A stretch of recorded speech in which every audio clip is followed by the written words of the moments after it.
Nag-reply na ba? Di pa ho eh. Pero te-text ko muna, Nay, ha? Text ko ulit. Bro, nandito na kami. Papunta ka na ba?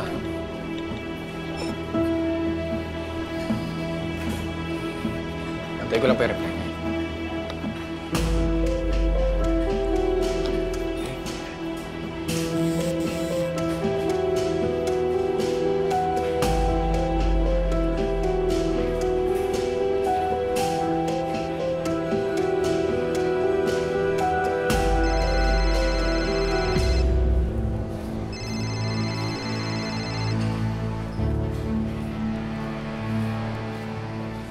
Hello, Miss H. Tatapatan ko yung reward nila. Reward? Anong reward? Huwag ka na magmaang-maangan. Pinasubaybayan kita kay Maximo. Dahil wala akong tiwala sa'yo. Okay, sige. Pero, paano to, Miss H? Tatapatan mo lang yung 100,000. At anong gusto mo? Doblehin ko? Ano ka? Huwag ka sugapa. Hindi naman. Mga 150,000 lang. Balo ko kasing singilin na 200,000 to mag-ina eh. Mukhang willing naman sila magbigay. Ah, talaga? Subukan mo. Para bukas na bukas, balita na sa social media yung plate cloning business mo. Huh. Nakalimutan mo?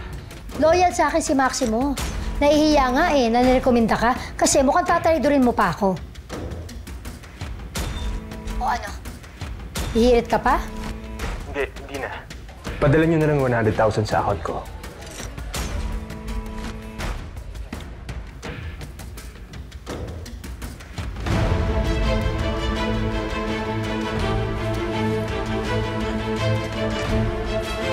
Kuya, Yes, ma'am.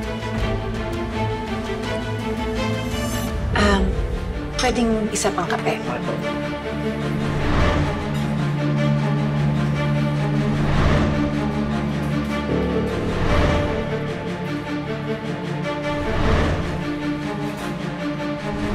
Anak, check mo nga, baka nag-text na. O kaya tawagan mo na lang. Sige, Nay, tatawagan ko na lang.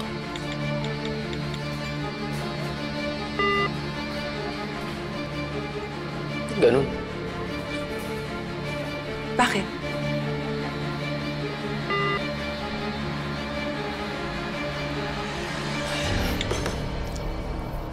Bakit, anak?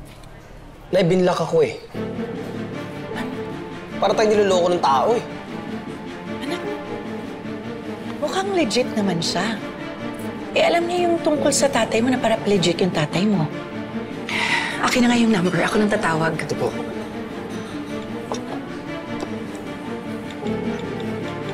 Salamat, anak.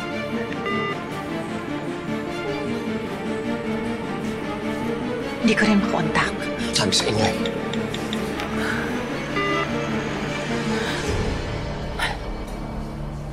Nakakainis.